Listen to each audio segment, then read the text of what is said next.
The Industrial Revolution in Europe took about a century, and in China, the whole economic revolution took less than 20 years.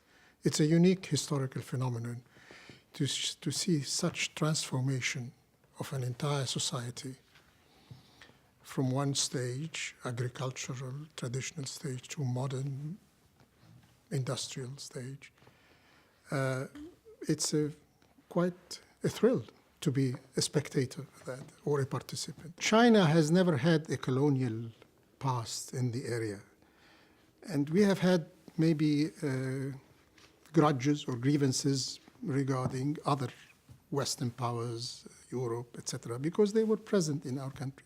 China has never had this past. That's why the departure point is positive. I mean, we have no reproach.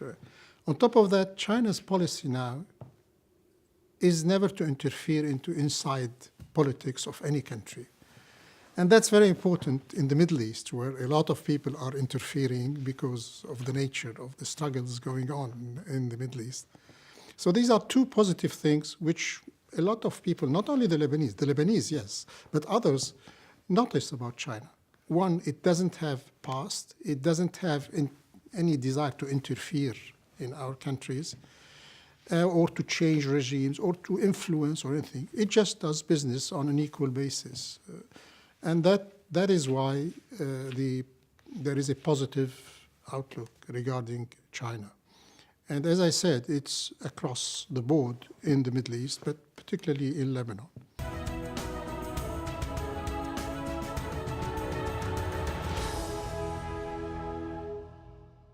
When the president and the prime minister were chosen a year ago, they were reflecting a certain will of the population. I mean, they had an agenda which was not secret. They said it. They said what they were going to do. The agenda is there. As I said, the challenges are enormous. I don't know how fast they can go without, as they say, rocking the boat. I mean, the Chinese have a very prudent and careful way of conducting broad policies.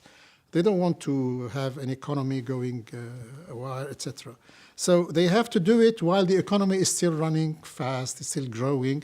I mean, the aim was harmony and prosperity for the majority of the population, which is part of the culture. Even when you know, it's different from us in the Middle East when we, in our religious practice here, the aim of any religious exercise is to ask for prosperity and peace.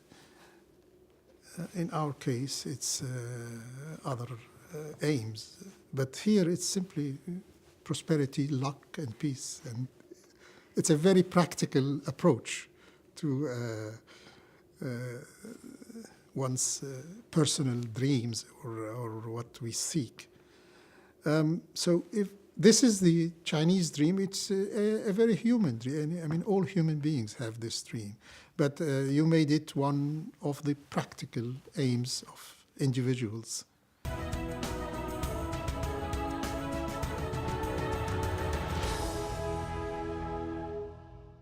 It's an enormous market, and it's an enormous production line. It's both things.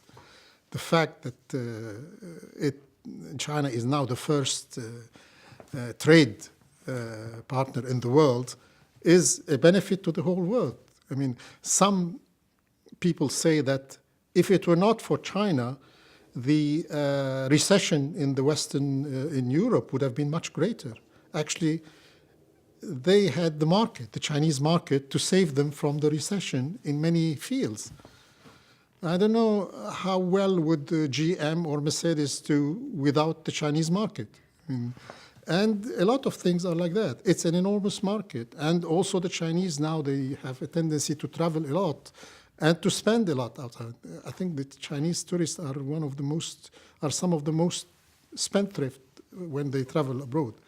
And this is also very important. And China produces a very wide range of products for a lesser cost than what they would have been produced elsewhere.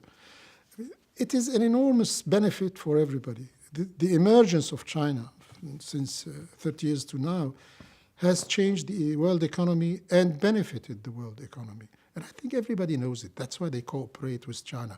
They fight a little bit with China about certain trade issues, which are very small, very, limited compared to the broad picture, which is basically interaction and cooperation because it's mutual interests.